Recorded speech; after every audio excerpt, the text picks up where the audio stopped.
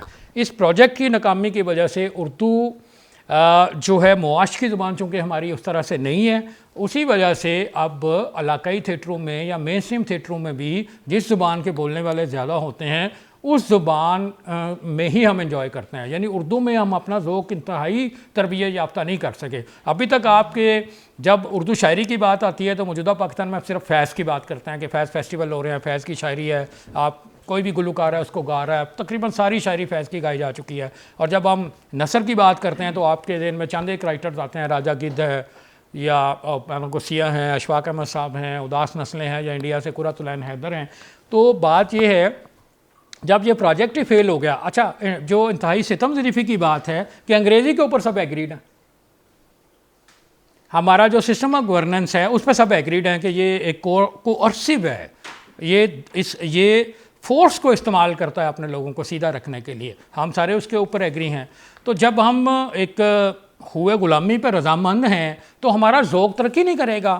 اور اب پنجابی کے علاقائی استعمال سے قطع نظر ہے، جب مین اسٹریم میں آپ سے اردو میں بات کر رہا ہوں، آپ بخوبی میری بات سمجھ رہے ہیں، ہم اردو ادب پہ بات کر رہے ہیں، تو اسی ذوق کو یہ ترقی دینے کی ضرورت ہے جیسے ہوتا تھا. میرا خیال ہے کہ جو متحدہ ہندوستان تھا اس میں اردو کو اتنا بڑا چیلنج درپیش نہیں تھا، کیونکہ جو بھی مین اسٹریم میں آنا چاہتا تھا اردو بولتا تھا. تو یہ سارا جو ہے نا کلچرل پروجیکٹ، ایک جو آپ کا نیشن بلڈنگ کا پروجیکٹ ہوتا ہے نیشنلزم کا، اس کے ساتھ چھوٹے چھوٹے سب پروجیکٹس جڑے ہوتے ہیں، جس میں ایک زبان کا پروجیکٹ انڈیا میں یہی ہو رہا ہے کہ انہوں نے ابھی پچھلے ماہ کی بات ہے، میں عرض کرتا ہوں، وہاں سے ایک اخبار نکلتا ہے منصف، حیدرآباد دکن سے، انہوں نے وہاں پہ لکھا کہ 332 یا 38 الفاظ کی ایک لسٹ دی گئی ہے کہ یہ اردو کے الفاظ ہیں جس میں عربی اور فارسیت ہے، اور ان کو نکال کے آپ ان کی جگہ انگریزی یا ہندی کے الفاظ استعمال کریں. یعنی اس طرح سے وہ چینج ہوتے جا رہے ہیں سارے بڑی تیزی کے ساتھ. تو یہ ایک نیشنل ان کا پروجیکٹ ہے واٹ سو ایور، کیونکہ وہ ایک الگ ملک ہیں. اب ہمارے ہاں کیا کوئی ایسا پروجیکٹ ہوا ہے؟ مثال کے طور پہ آپ کے سوال کی بڑی لسانیاتی اہمیت ہے جناب. اچھا تو اس میں آپ یہ دیکھیں کہ ایک لفظ ہم بولتے ہیں اسموگ. اسموگ 2 الفاظ کا مرکب ہے. وہ کون سے لفظ ہیں 2؟ فوگ اور سموک. اچھا اب یہ ایک لفظ ہے، 1 ورڈ ہے، 2 الفاظ کو ملا کر ایک تیسرا نیا لفظ جو ہے وہ بن گیا ہے. اب اردو میں اس کے لیے کیا متبادلات ہیں؟ یہ ترجمہ ہے. عام طور پہ گورنمنٹ دیتی ہے، وہ کہتی ہے جی جب اردو میں لکھنے کے آتے ہیں نا اشتہار اردو میں دینا، انگریزی میں تو اسموک چل جاتا ہے لیکن اردو میں بھی چل جاتا ہے، لیکن وہ کہتے ہیں نہیں یار یہ جب اردو میں لکھ رہے ہیں، وہ کہیں لکھتے ہیں دھندلا بادل یا گرد آلود بادل. تو اس کے لیے ترجمے کا اصول یہ ہے کہ آپ ایک لفظ کے مقابل ایک لفظ ہی لائیں گے. 4 حرفی لفظ کے مطابق 4 حرفی لفظ آئے گا. اگر 2 الفاظ کو بنا کر نیا لفظ بنائیں گے تو آپ نے بھی نیا لفظ بنانا ہے. اگر نئے الفاظ آپ نے رائج کرنا ہے، کسی زبان کو ڈیولپ کرنا ہے. اس کے 2 الفاظ ہیں تو اس کا جو ترجمہ میں عرض کرتا ہوں آپ کے سامنے وہ ہے دھندواں. دھند پلس دھواں، دھند پلس دھواں، ان دونوں کو ملائیں تو دھندواں. تو جب آپ نیشنل سطح پہ اپنے میڈیا کو ہدایت کریں گے، اپنے تدریسی اداروں کو ہدایت کریں گے کہ یہ ایک یونیفارم اپنے لفظ بولنے ہیں کہ پورے ملک میں ہر بندہ اس لفظ کو یہ سمجھے کہ اس لفظ کا ایک ہی مطلب ہے، کوئی الگ الگ سے نہ کرے. اسی طرح سے ایک لفظ ہے برین ڈرین، جو لوگ پڑھے لکھے باہر چلے جاتے ہیں، اس کے لیے میں نے ایک لفظ وضع کیا ہے، وہ ہے ہجرت اذہان. اس کے لیے عام طور پہ لفظ ہوتا ہے دانش کا فرار اور یا ہماری ذہانت کا فرار. ہجرت اذہان، برین ڈرین، یعنی جو میننگ آ رہا ہے اس کا امپریشن ہے وہ آپ اردو میں بھی دیں اپنے کلچرل روٹ سے جو اٹھے. اسی طرح سے ایک چھوٹی سی مثال اور ہے، وہ انٹرسٹنگ ہوگی آپ کے لیے، آپ اس پہ مسکرا بھی سکتے ہیں، لیکن اسپرٹ کی صرف میں بات کر رہا ہوں. تھنک ٹینک، اس کو عام طور پہ کہا جاتا ہے کہ ایک مجلس مفکرین، جیسے یہ ہے جو بیٹھے ہیں ہم کسی مسئلے پہ بات کر رہے ہیں کہ چیٹ جی ٹی پی کے چیلنجز کیا ہیں، یا ابھی رشیا سے ہم آئل منگوا رہے ہیں تو اس کا امریکہ کے ساتھ تعلقات پہ کیا اثر پڑے گا. تو مجلس مفکرین اسی طرح سے بات کرتی ہے. لیکن آپ یہ دیکھیں تھنک ٹینک، اب ٹینک کے کوئی 200 مطالب ہیں، اگر آپ ڈکشنری کھول لیں ٹینک جو ہے وہ ٹینک بھی ہے اور پانی کا تالاب بھی ہے اور بڑے اس کے ساتھ ٹینکر بنتے ہیں، بڑے الفاظ ہیں. لیکن میں نے کوشش کی ہے اس کا ترجمہ جو میں نے کیا ہے اس اصطلاح کا، وہ ہے فکری توپ خانہ، جو اس کی اسپرٹ ہے. اسی طرح سے آپ الفاظ کو لیں، جسٹ ایک ایکسرسائز ہے. ظاہر ہے جب اجتماعی دانش یا کولیکٹیو وزڈم بیٹھتی ہے تو وہ ساروں کی سمجھ لے کر الفاظ بنائے جاتے ہیں. اس کے ترجمے کے اپنے اصول ہیں اور نیشنلزم کے اپنے اصول ہیں. وہ اس کو ساروں کو مدد رکھ کر آپ جیسے سادہ اور پر وقار تقریب، یا اسی طرح پی ٹی وی کی نشریات میں بے شمار لفظ یا جو ایکسپریشن ہیں وہ متعارف فرمائے کہ آسٹریلیا میں کھیلے جا رہے چوتھے میچ کی جھلکیاں کھیلے جا رہے. اسی طرح آپ بھی کوئی مثال دے سکتے ہیں. بات یہ ہے کہ یہ نیشن بلڈنگ کا جو پروجیکٹ ہے اس کے سب ایک پروجیکٹ کی حیثیت سے ہم نے بحیثیت قوم باقی شعبوں کی طرح انتہائی کمزور جو ہے وہ کارکردگی کا مظاہرہ کیا ہے. اور جب تک ہم اس کی اہمیت کو نہیں سمجھیں گے ہم اسی طرح اجتماعی اور تہذیبی بکھراؤ کا شکار رہیں گے. سر آپ نے یوسفی صاحب کا اتنی خوبصورتی سے تعریف کروایا ہے کہ مجھے ابھی ان سے محبت ہو رہی ہے. میں دوبارہ سے پڑھوں گی انشاءاللہ ان کو. پھر سوال میرا یہ ہے کہ کیا دوسری نسل تعارف کروانے میں ناکام نہیں رہی جس کی وجہ سے ہم نہیں جان سکے اپنے شاعروں کو، اپنے ادیبوں کو؟ شاعر علامہ اقبال بھی خواب کی حد تک ہی بس رہ گئے ہوئے ہیں کہ اتنا ہی جان لے کہ انہوں نے خواب دیکھا تھا. یہی میرا سوال ہے کہ دوسری نسل ناکام رہی ہے تعارف کروانے میں. آپ کیا؟ بہت عمدہ سوال ہے. ابھی آپ یہ دیکھیں کہ اس کو اگر آپ ہر سوال کی ایک بیک گراؤنڈ ہے جس پچھلے 100 سال میں ہم جی رہے ہیں، خاص طور پہ ابھی آپ دیکھیں کہ 20ویں صدی کی ابتدا تک امریکہ جو ترقی یافتہ ترین ملک ہے اس کی فوج تک اپنے دانت صاف نہیں کرتی نہیں تھی. اگر آپ وار اینڈ پیس پڑھیں تو اس میں اپنے بے شمار ایسی مثالیں ہمیں مل جاتی ہیں. یہ جتنی تہذیب کی ترقی ہے وہ ہم نے 20ویں صدی میں دیکھی ہے، جس میں 1908 میں فورڈ کا ٹی ماڈل آیا کار، جس نے انفرادیت کو اور ویکنڈ کو جنم دیا. اس کے علاوہ 1903 میں جو رائٹ برادران تھے انہوں نے جہاز کو ایجاد کیا. تو 1914 میں پہلی جنگ عظیم ہوئی جو 18 میں خلافت عثمانیہ کا خاتمہ ہوا. یہ ہماری جو ہندوستان کے اندر تحریک آزادی شروع ہوئی اور تیز ہو گئی. پھر دوسری جنگ عظیم ہوئی اور پھر اس کے بعد مسلسل سرد جنگ کا دور. ہم نے استحکام نہیں دیکھا. ہماری نسل کو سب سے بڑا مسئلہ ہماری جو پیرنٹ کی جنریشن، پیرنٹ کی یعنی ہماری جو دادا جنریشن تھی، اس کا سب سے بڑا مسئلہ استحکام تھا.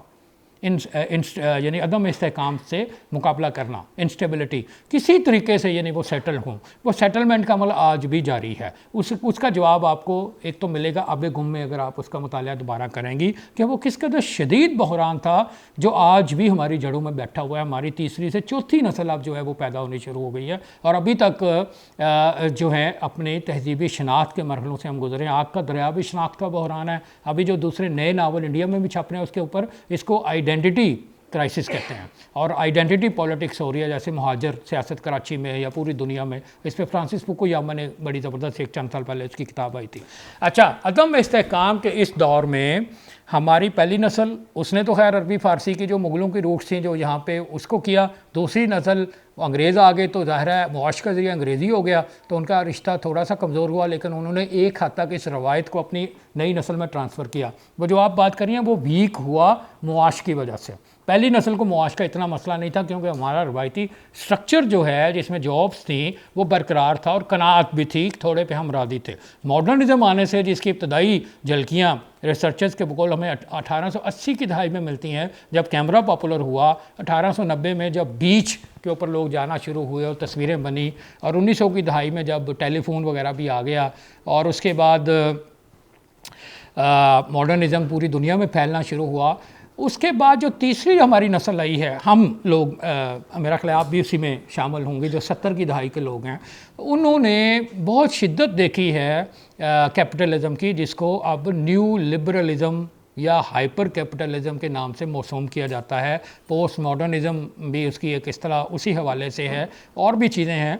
یہ ساری جو ہے اصطلاحات وہ دراصل ایک بالکل نئی عالمی صورتحال کا بیان ہے جو انتہائی کمپلیکس اور گنجلک ہے، جس میں یہ فرد مرکوز ہے، یعنی انڈیویجول سینٹرڈ ہے، اس میں استحکام ہے ہی نہیں۔ ابھی آپ دیکھیں کہ پچھلے 10 سے بھی کم سال کے عرصے میں ہم ایز اے نیشن ایکسپوز ہو گئے ہیں پوری دنیا کے سامنے due to the influx of media and especially social media, کہ اتنا پریشر آیا ہے کہ ہمارے اندر سے ہم چیزیں نکالتے ایک دم سے کھوکھلے ہو گئے ہیں کہ یہ سارا جو اسٹف تھا ہمارے اندر سے آ گیا۔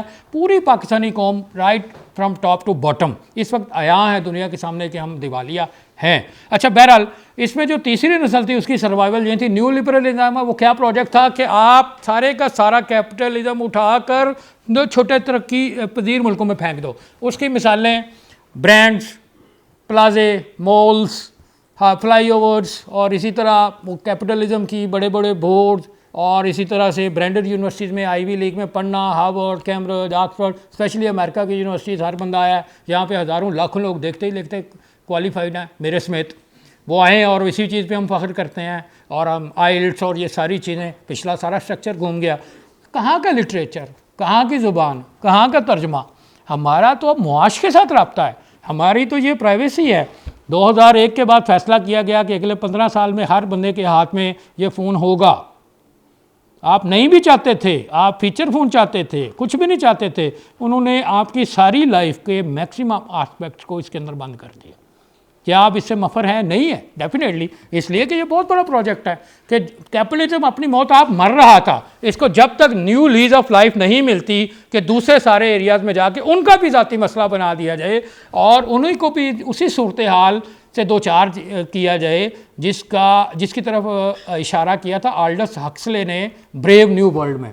وہ یہی کہتا ہے کہ ٹیکنالوجی کے ہاں یہ تو انسان کے لیے بنی تھی اور انسان اس کے لیے نہیں بنا تھا، ہم ٹیکنالوجی کے غلام ہو گئے۔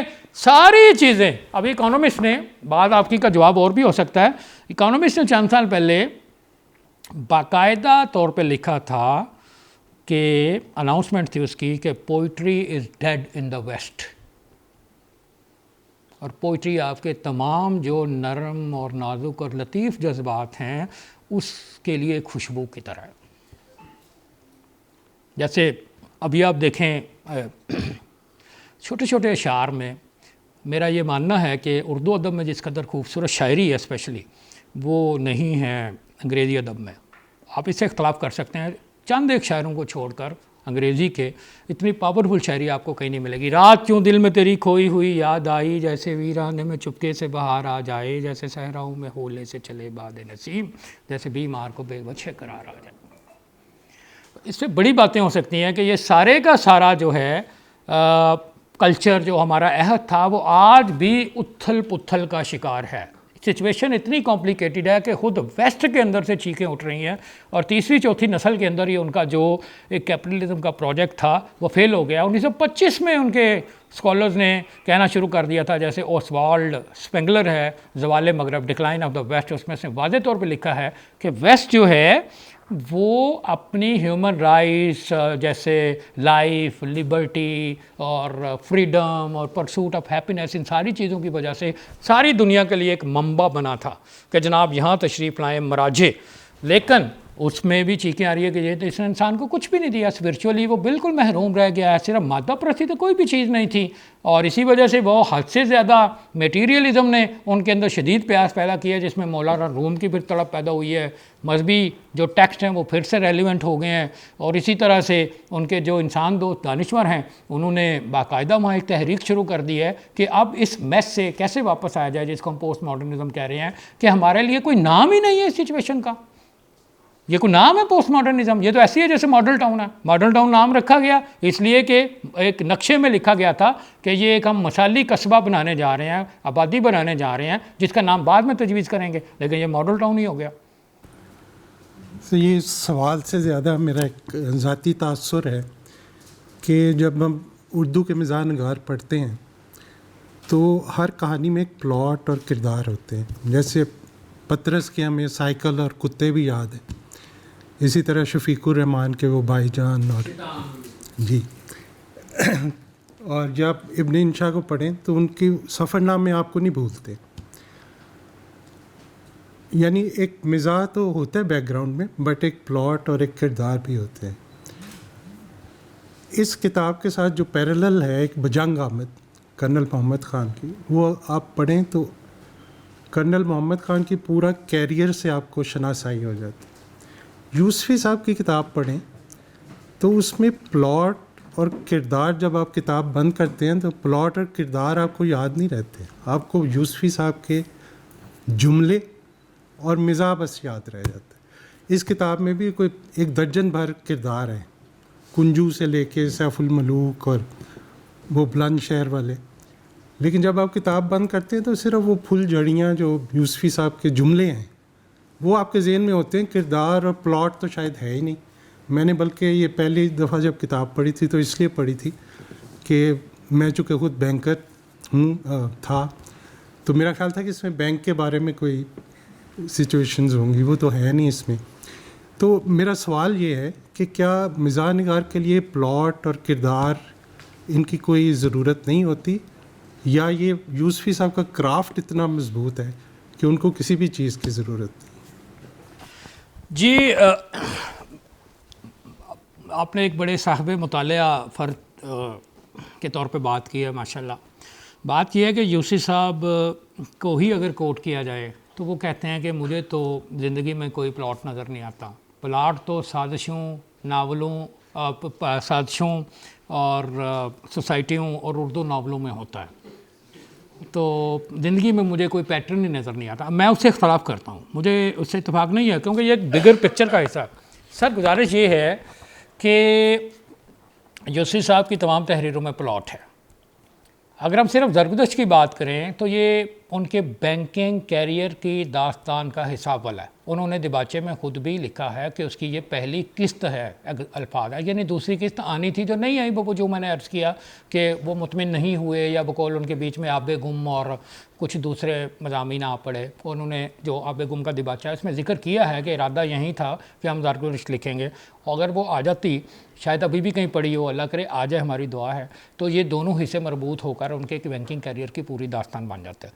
دوسری بات یہ ہے کہ میں گزارش کروں گا کہ اس کتاب کو صرف جملوں، چٹکلوں اور لطائف سے اوپر ہٹ کر دیکھنے کی ضرورت ہے. عام طور پہ یہ ایک میچور کاری کرتا ہے جیسے کہ آپ ہیں، یا پھر ایک نقاد کا یہ فریضہ ہوتا ہے جو اس میں سے پلاٹ کو ڈھونڈتا ہے. پلاٹ اس میں ہے. پلاٹ کیا ہے کہ چیپٹر اول سے لے کے ایون دیباچہ بھی میں سمجھتا ہوں وہ پھول فلج مضمون ہے جس میں انہوں نے پوری داستان بیان کی ہے کہ میں یہ کتاب کیوں لکھ رہا ہوں اور وجہ کیا ہے. اس کے بعد آپ چلتے جاتے ہیں کہ بینکنگ کیریئر کی، تو وہ ہر ایک سٹیپ ہے ان کا، یعنی کہ بالکل ارلی، پھر اس کے بعد پریلم، اس کے بعد اس کی سیکنڈری سٹیج، اس کے بعد بینکنگ کیریئر کی میچور سٹیج، اور اس کے بعد کریکٹرز جیسے مسٹر اینڈرسن ہے، جیسے وہ جو لیڈی ہے موصوفہ، ان کا نام ہے ابھی آ جاتا ہے، وہ انہوں نے باقاعدہ بلڈ اپ کیا ہے اپنے پورے. اس میں پاکستان کی بھی آپ کو نظر آتی ہے کہ جیسے ایک بربری سی عمارتیں ہوتی تھیں کچی مٹی کی، کراچی میں نظر آتی تھیں، اور پھر دیکھتے ہی دیکھتے ایک جدید کنکریٹ کی عمارتوں کا جنگل جو ہے وہ کھڑا ہو گیا، اور اس کے ساتھ اسٹیٹ بینک میں ایسکیلیٹر لگوایا گیا پتہ نہیں 14 لاکھ کے صرفے سے اس زمانے میں، تو وہ بھی جو ہے وہ بھی ہمیں ساتھ نظر آتی ہے. تو یہ پورا پلاٹ ہے. ابھی آپ کی بات میں تسلیم کرتا ہوں کہ یہ ادھورا ہے. اگر اس کا دوسرا حصہ آتا تو شاید ان کی سٹوری زیادہ واضح ہو جاتی، جو ان کی ذاتی زندگی کے ساتھ ساتھ جس میں بقول ان کے دوسرے زیادہ دخیل ہیں، دوسرے کردار ہیں. آپ نے درجن بھر کرداروں کا ذکر کیا. وہ آہستہ آہستہ جب آگے چلتے ہیں تو وہ ساتھ اپنی یعنی کہ آپ کو یوسفی صاحب کے بارے میں جاننے کے لیے ان کی کسی ثانی عمری کو پڑھنے کی یا ان کا تعارفی حقہ لینے کی ضرورت نہیں ہے. وہ خود بتاتے ہیں کہ میں کہاں سے آیا، کہاں گیا، پھر اس کے بعد میرے بیوی، اس کے 4 بچوں کا بھی اپنا وہ ذکر کرتے ہیں، پھر الہی بخش کا بھی وہ ذکر کرتے ہیں، اپنی تعلیم بھی انہوں نے بیان کر دی ہے، اپنا کریکٹر بھی بیان کر دیا ہے. مثلا میں انڈیا میں ڈپٹی کمشنر تھا، اور یہاں پہ یا میرے ساتھ کوئی اس طرح سے اگر بات نہیں کرتا تو تم جب ڈپٹی کمشنر تھے بتاؤ کسی سے سیدھے منہ بات کی؟ تو اس طرح کی سارا وہ کیریئر ڈیولپ ہے. لیکن مطلب میں کومنٹ آپ پہ نہیں کر رہا، لیکن اس کے لیے عام ایک جو قرأت ہے کتاب کی یا پڑھت ہے، اسے اوپر اٹھ کے دیکھنے ضرورت ہے. اور یہ ہوتا ہے کسی بھی بڑی کتاب کے ساتھ کہ اس کو ملٹیپل ٹائم جب پڑھا جاتا ہے تب یہ واضح ہوتی ہے کہ یہ ایک بگر پکچر میں کہاں فٹ ہو رہی ہے، کیا اس کے کریکٹرز ہیں، کیا وہ سٹوری لے کر جا رہے ہیں. وہیں پلاٹ ہے جو آگے اس کو سٹوری کو آگے بڑھاتا ہے اور لے کے جاتا ہے. یعنی کوئی بھی اگر ہماری اپنی زندگیوں میں بھی اتفاقات کا ذکر کیا جائے جس کو ہم اتفاقات کہتے ہیں، تو وہ اتفاقات نہیں ہوتے. بہت ساری چیزیں جب ملتی ہیں تو ایک خوشگوار واقعہ جنم لیتا ہے. بہت ساری چیزیں جب اکٹھی ہوتی ہیں تو ایک ناخوشگوار واقعہ جنم لیتا ہے. لیکن ہمیں اس کی سمجھ شاید بڑی دیر سے آتی ہے عام طور پہ.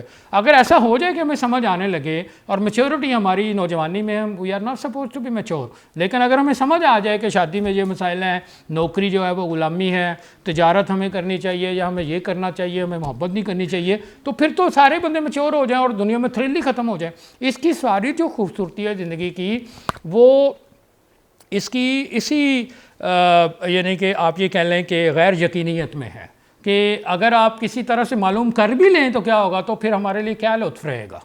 یہ زندگی کے جو اتفاقات ہیں اچھے یا برے، یہ ٹائم لگتا ہے ان کو سمجھنے میں. بڑے جو اردو کے شاعر ہیں، یہاں پر میں وار اینڈ پیس کی فلم تھا، میں نے ابھی اس پہ کام کیا چند ماہ اور ایک ریویو لکھا ہے میں نے، اس میں 500 سے زائد کردار ہیں اور جس میں سے 300 کردار انتہائی ایکٹیو ہیں. اور جو بات میں بتانا چاہتا ہوں کہ فیض صاحب نے امرتا پریتم کو اپنے ایک پنجابی انٹرویو میں جو شیما مجید صاحبہ نے شائع کیا ہے، ایسے فیض کے انٹرویوز جو کم ملتے ہیں، اس نے جو 3-4 باتیں کی وہ شاید نئی ہوں یا آڈینس کے لیے. ایک یہ تھی کہ میں 6 باری روس گیا، میں 3 باری سارتر نو ملیا ہاں، اور میں 13 باری وار اینڈ پیس پڑھیا.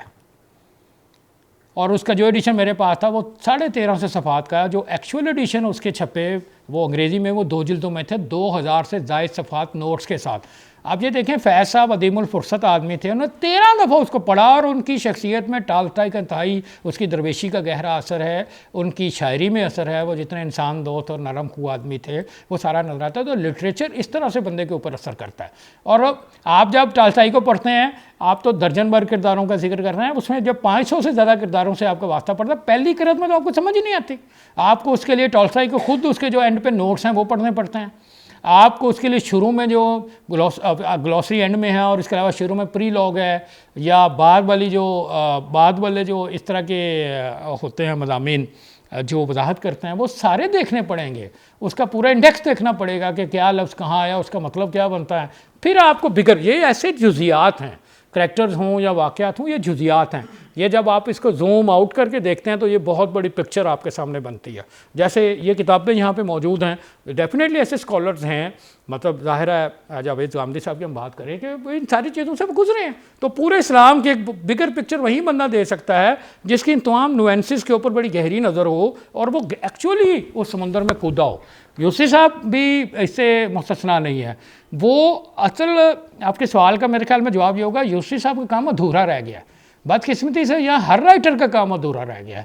اس کی وجہ یہ کہ ہم اپنی تہذیب، اپنے تمدن، اپنے نیشنلزم کے ساتھ چل رہے ہوتے ہیں. اردو کی آڈینس کتنی ہے کہ آپ کہیں یہاں 50,000 کتاب چھپے گی اور میں صرف کتابیں لکھتا رہوں گا؟ ایسا نہیں ہو سکتا. جو ترقی یافتہ زبانیں ہیں، مثال کے طور پہ جو بائبل ہے، اس کے 100 ایڈیٹر بیٹھتے ہیں اور 10 سال بعد اس کا نیا ورژن آتا ہے. جیسے بائبل کا کنگ جیمز ورژن ہے، اس کی اتنی زیادہ وہ کرسپی لینگویج ہے اور اس قدر یعنی ایسے لگتا ہے جیسے یہ لفظ نہیں ہے، یہ کندہ کاری کی ہوئی ہے. اتنا وہ زیادہ اس کو ایک زبان کے اوپر وہ محنت کرتے ہیں. اب یہاں رائٹر کیوں محنت کرے؟ یعنی جو موٹیویشن ہے، ہم کہہ سکتے ہیں کہ جو میری سیلف موٹیویشن ہے وہ کتنی ہوگی، اس کا ایک کوٹا ہوگا نا.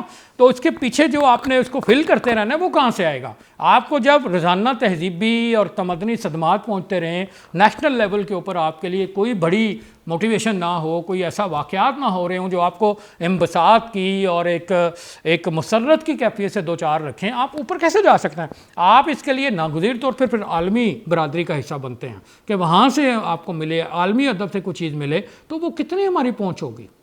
تفیلیے بن کے تو ہم نہیں جی سکتے. اگر ہم نے اپنے آپ کو ترقی دینی ہے، ہمیں اپنے کلچر اور ادب کو ترقی دینی ہوگی اور اپنے رائٹر، تاکہ وہ اس طرح کی مزید کتابیں. اور آپ کی آبزرویشن بالکل درست ہے کہ اگر یہ بڑے لیول پہ چیزیں جاتی، 4 کی بجائے 40 کتابیں ہوتی تو شاید آپ کا سوال ڈیفرنٹ ہوتا.